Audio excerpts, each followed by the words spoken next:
नमस्कार मित्रांनो, तुमचे पुन्हा एकदा स्वागत आहे आमच्या चॅनलवर. तर आज आपण एक्सेल व्हीबीए मध्ये यूज होणारे इव्हेंट्स बघणार आहोत. तर इव्हेंट्स मध्ये आपण काय करू शकतो, तर पर्टिक्युलर इव्हेंटला जर एखादा मॅक्रो आपल्याला रन करायचा असेल तर तो आपण करू शकतो. तर इव्हेंट कुठले कुठले हे मी मेन्शन केलं आहे स्क्रीनवर. तर वर्कशीट इव्हेंट आणि वर्कबुक इव्हेंट्स हे दोनच मेन्शन केले आहेत. आपण आज हे दोनच बघणार आहोत. तर वर्कबुक इव्हेंट्स कुठले कुठले? ओपन, बिफोर क्लोज म्हणजे काय, की जेव्हा पण वर्कबुक ओपन होईल, तर आपल्याला समज वर्कबुक ओपन होत असताना एखादी ऍक्टिव्हिटी करायची असेल, तर आपण वर्कबुक ओपनच्या इव्हेंटला एक मॅक्रो लिहू शकतो. सेम आपण वर्कबुकच्या डिएक्टिव्हेट होताना एखादा मॅक्रो जर आपल्याला हवा असेल तर तो करू शकतो. म्हणजे पर्टिक्युलर पर्टिक्युलर इव्हेंटला काय झालं पाहिजे यासाठी आपण मॅक्रो लिहू शकतो. तर त्याचं एक्झाम्पल आपण बघणार आहोत. तर जसं वर्कबुक इव्हेंट आहे तसंच वर्कशीट इव्हेंट आहे. म्हणजे वर्कशीट म्हणजे कुठले कुठले समज एखादं वर्कशीट ऍक्टिव्हेट झाली म्हणजे आता इथे इव्हेंट्सला आहे मी आणि पिवोट चार्टला मी गेले तर म्हणजे काय एक दुसरी वर्कशीट ऍक्टिव्हेट झाली. तर त्या ऍक्टिव्हेट इव्हेंटला काय व्हायला पाहिजे असं आपण मॅक्रो लिहू शकतो. तर चेंज, तर एखादी सेल व्हॅल्यू आहे. आता समज J10 ह्याच्यामध्ये काहीच नाही आणि मी समज एखादी व्हॅल्यू टाकली तर म्हणजे काय झालं, तर सेल चेंज झाला बरोबर. तर त्या इव्हेंटला म्हणजे चेंज इव्हेंटला काय व्हायला पाहिजे असा मॅक्रो आपण लिहू शकतो. इव्हेंट्स मी इथे मेन्शन केले आहेत की चेंज इव्हेंट, सिलेक्शन चेंज, नंतर before double click, before right click, calculate, follow hyperlink. ठीक आहे, म्हणजे जेव्हा हायपरलिंक क्लिक झाली तेव्हा काय व्हायला पाहिजे अशा इव्हेंटला पण आपण मॅक्रो लिहू शकतो. तर सगळ्यात पहिले आपण वर्कबुक इव्हेंट बघणार आहे. मी त्याचे जस्ट तुम्हाला दोन एक्झाम्पल दाखवते. आणि जो महत्वाचा मॅक्रो आपण आज बघणार आहोत तो म्हणजे की इकडे WS रिफ्रेश पिवोट मध्ये एक डेटा आहे. ठीक आहे, आणि काय होणार आहे की या डेटामध्ये मी काही चेंज केला तर तो पिवोट टेबलमध्ये ऑटोमॅटिकली अपडेट होणार आहे. म्हणजे मला राईट क्लिक करून रिफ्रेश करायची गरज नाही. तर कधी कधी आपण पिवोट टेबल रिफ्रेश करायला विसरतो आणि मग आपलं कधी कधी आता समज आपण फायनान्सचा एखादा रिपोर्ट दाखवतोय आणि आपलं पिवोट टेबल रिफ्रेशच झाला नाही, तर काय होईल, चुकीच्या फिगर्स दिसतील. तर त्यासाठी आपण हा मॅक्रो लिहिणार आहे की डेटा अपडेट झाला की पिवोट टेबल पण ऑटोमॅटिकली अपडेट होणार आहे. तर सगळ्यात पहिले आपण वर्कबुक इव्हेंटचे जस्ट दोन एक्झाम्पल मी तुम्हाला दाखवते. तसं Alt F11 करायचं. आता वर्कबुकचे इव्हेंट्स पाहिजे असेल तर दिस वर्कबुकला क्लिक करायचं. तर जेव्हा आपण वर्कबुक सिलेक्ट करू इथे, ठीक आहे, या ड्रॉपडाऊन मधून जेव्हा वर्कबुक सिलेक्ट करू तर राईट साईडला तुम्हाला सगळे वर्कबुकचे इव्हेंट्स दिसतील. ठीक आहे, तर आता हा जो डिफॉल्ट वर्कबुक ओपनचा इव्हेंट क्रिएट झालेला आहे. ठीक आहे, तर आता आपण एक मॅक्रो लिहूया सिम्पलचा. मेसेज बॉक्स देऊया जेव्हा आपण वर्कबुक ओपन होईल तेव्हा, वेलकम टू मायक्रोसॉफ्ट एक्सेल. ठीक आहे, तर जेव्हा आपण वर्कबुक ओपन होईल तेव्हा मला वेलकम टू मायक्रोसॉफ्ट एक्सेल हा मेसेज पॉपअप व्हायला पाहिजे. ठीक आहे, आणि आपण अजून एक करूया की स्क्रोल एरिया सेट करूया की जेव्हा आपण एक्सेल ओपन होईल, ठीक आहे, तेव्हा मला हा मेसेज बॉक्स आला पाहिजे प्लस माझा स्क्रोल एरिया. शीट्स कुठली, इंडेक्स 1 म्हणजे जी पण पहिली शीट आहे त्याचा स्क्रोल एरिया काय असला पाहिजे, तर आपण हा सेट करूया A1 to J13, double coat मध्ये A1 टू J13. ठीक आहे, तर हा सिम्पलचा मॅक्रो आपण लिहिलेला आहे वर्कबुक ओपन इव्हेंटला. ठीक आहे, आता आपण एक वर्कबुक डिऍक्टिव्हेट इव्हेंटला पण एक मॅक्रो लिहूया. म्हणजे सिंपल आहे की वर्कबुक ओपन झाल्यावर काय व्हायला पाहिजे आणि वर्कबुक डिऍक्टिव्हेट होताना काय व्हायला पाहिजे. इथे जस्ट आपण एक मेसेज बॉक्स पॉपअप करूया. प्लीज प्रॅक्टिस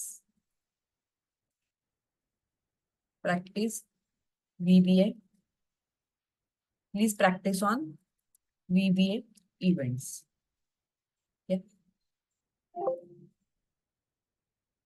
सेव्ह करतोय आपण. जेव्हा आपण एक्सेल बंद करतोय तर आपल्याला please practice on VBA events म्हणजे आपण डिऍक्टिव्हेट होताना जे पण मॅक्रो लिहिला तो रन झाला. ओके क्लिक केला आपण. आता आपण ओपन होताना जो मॅक्रो लिहिलाय तो रन व्हायला पाहिजे. तर आपण ओपन होताना काय टाकलंय की मेसेज बॉक्स आला पाहिजे प्लस स्क्रोल एरिया सेट व्हायला पाहिजे.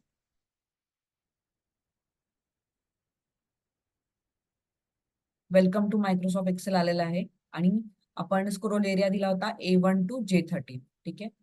तर आता तुम्ही बघू शकता की मी नाही तर मी A13 पर्यंत स्क्रोल करू शकते, त्याच्यापुढे मी स्क्रोल करू शकत नाहीये. तसा माझा स्क्रोल एरिया सेट झालेला आहे. सो आता तुम्हाला कळलं की काय असतं इव्हेंट आणि इव्हेंट मध्ये आपण कसा मॅक्रो लिहू शकतो. ठीक आहे. तर आता आपला जो महत्वाचा मॅक्रो आहे तो आपण बघूया. तर आता आपला दुसरा इव्हेंट बघायचा आहे ते म्हणजे वर्कशीट इव्हेंट. ठीक आहे.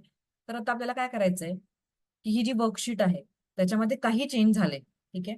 वर्कशीट मध्ये काही चेंज झाले की पिव्होट टेबल रिफ्रेश व्हायला पाहिजे. म्हणजे वर्कशीटच्या चेंज इव्हेंटला आपल्याला मॅक्रो लिहायचा आहे. त्याचं कोडिंग करूया आपण. ऑल टाईप 11 करूया. ठीक आहे. तर माझी वर्कशीट कुठली आहे? शीट 6. त्या वर्कशीटला मी सिलेक्ट करणार. नंतर वर्कशीटला सिलेक्ट करणार. वर्कशीटला सिलेक्ट केल्यावर मला सगळे इव्हेंट्स दिसणार वर्कशीटचे. सो डिफॉल्ट जो क्रिएट झाला आहे तो वर्कशीट सिलेक्शन चेंज. तर मला सिलेक्शन चेंज नकोय. सिलेक्शन चेंज म्हणजे मी समज C10 सिलेक्ट केलंय, मग मी F10 केलं म्हणजे सिलेक्शन चेंज झालं. तो मॅक्रो मला नकोय.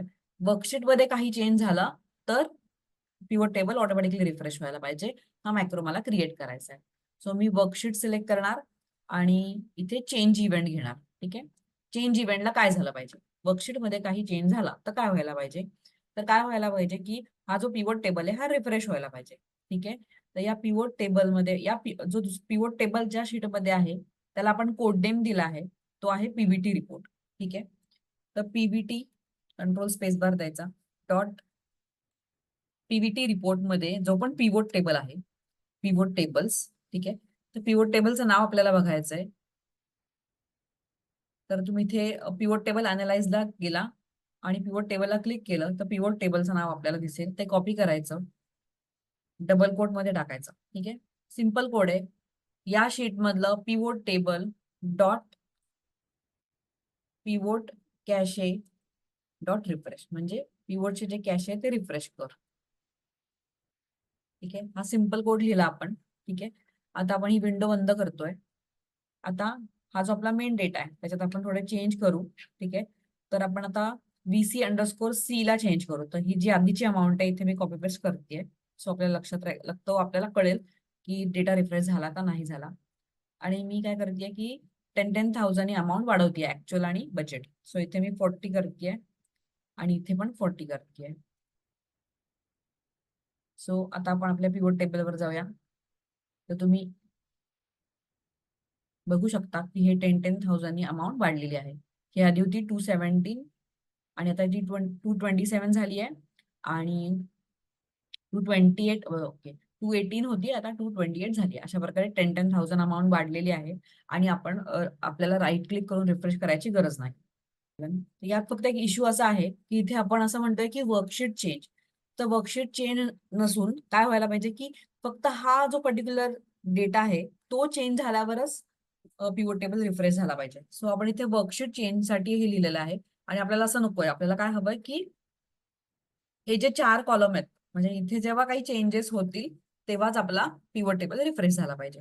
त्यासाठी आपण इंटरसेक्ट या फंक्शनचा यूज करणार आहे. इंटरसेक्ट. ठीक आहे. सो टार्गेट म्हणजे काय? तर आपण बघू शकतो वर्कशीट चेंज इव्हेंटला इथे आपल्याला टार्गेट दिसतंय. तर टार्गेट म्हणजे काय? ज्या पण सेलमध्ये आपण चेंज करतो आहे त्याला आपण टार्गेट म्हणतो. म्हणजे हा समज आहे E12, त्याच्यामध्ये आपण काही चेंजेस करतोय तर E12 सेल आपला काय झाला? टार्गेट. ठीक आहे. तर आपण इथे काय करणार आहे? इंटरसेक्ट मेथड वापरणार आहे. Target comma. सो आपण काय सांगतोय की ज्याच्यात पण आपण चेंज केलाय. ठीक आहे. आणि आपण इथे काय करणार आहे? Column A to F, column AF. ठीक आहे.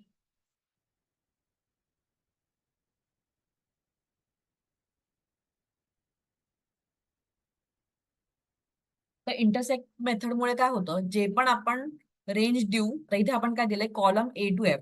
ठीक आहे.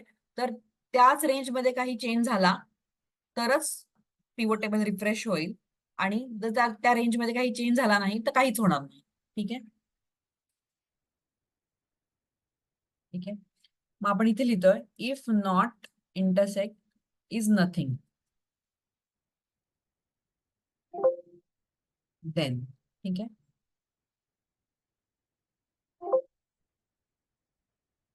ठीक आहे, इथे एक ब्रॅकेट राहिलंय.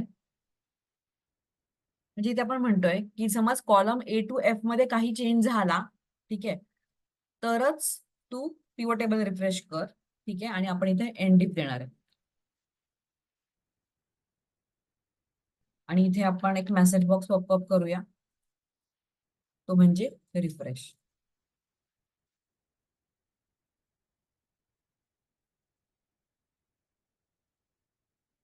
म्हणजे याचा अर्थ काय होतो की जेव्हा पण टार्गेट टार्गेट काय, जे पण आपण जिथे पण आपण डेटा चेंज करतोय, तो जर ए टू एफ मध्ये असेल तरच तू पिवट टेबल रिफ्रेश कर, नाहीतर करू नकोस. ठीक आहे. आता आपण चेंज करून बघूया. ठीक आहे. तर समज आपण परत इथे 10,200 आहे, त्याच्यामध्ये अजून 10,000 ऍड करू, 20 करू, तर रिफ्रेश आलं, रिफ्रेश झालं. ठीक आहे. समज आता मी इथे काहीतरी चेंज केला तर रिफ्रेश होणार नाही. जर तुम्हाला हा माझा व्हिडिओ आवडला असेल तर प्लीज माझ्या व्हिडिओला लाईक करा, शेअर करा, माझ्या चॅनलला सबस्क्राईब करा आणि इंस्टाग्रामवर मला फॉलो करा. थँक्यू.